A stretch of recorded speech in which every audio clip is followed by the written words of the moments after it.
He took my paycheck and vanished. But I wasn't going to let him get away with it. What he didn't know was that I keep every receipt, every message, every trace, and that one small habit was about to bring him down. This is how I caught my roommate stealing from me, and how I made him pay without ever calling the cops. Back then, I worked at a small garage. Long hours, oil-stained hands, and just enough money to cover rent and ramen. My roommate Jake was the smooth talker.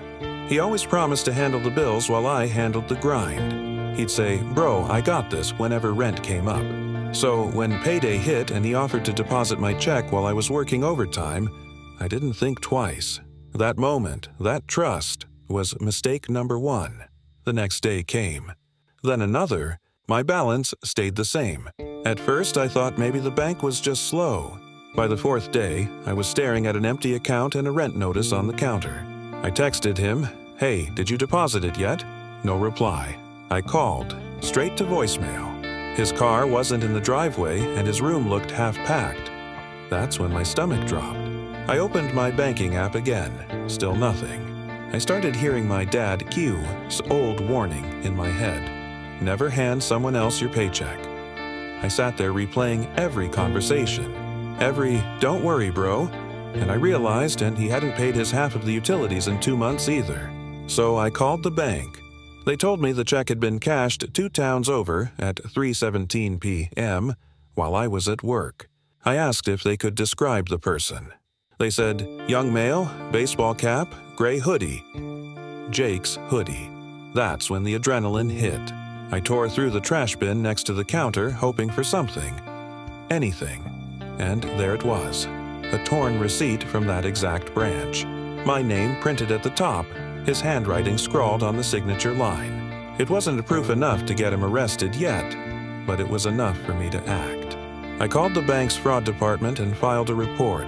They froze the transaction immediately.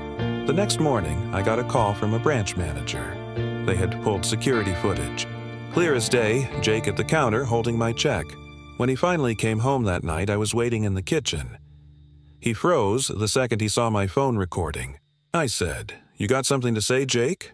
He stuttered, "Look, man, I just needed a loan." "I was gonna put it back," I interrupted. "You forged my name, that's not a loan." Here's the twist. The bank told me they couldn't T-press criminal charges without my signature. It had to come from me. Jake knew that too. He begged me not to file. Tears, promises, every excuse in the book. So I made a deal. He'd pay me back every cent within 30 days, plus half his next paycheck, or I'd walk straight into the police station. He did pay, every cent. Then he moved out. Last I heard, he's still working off the debt he built that year. I learned something more valuable than money that month.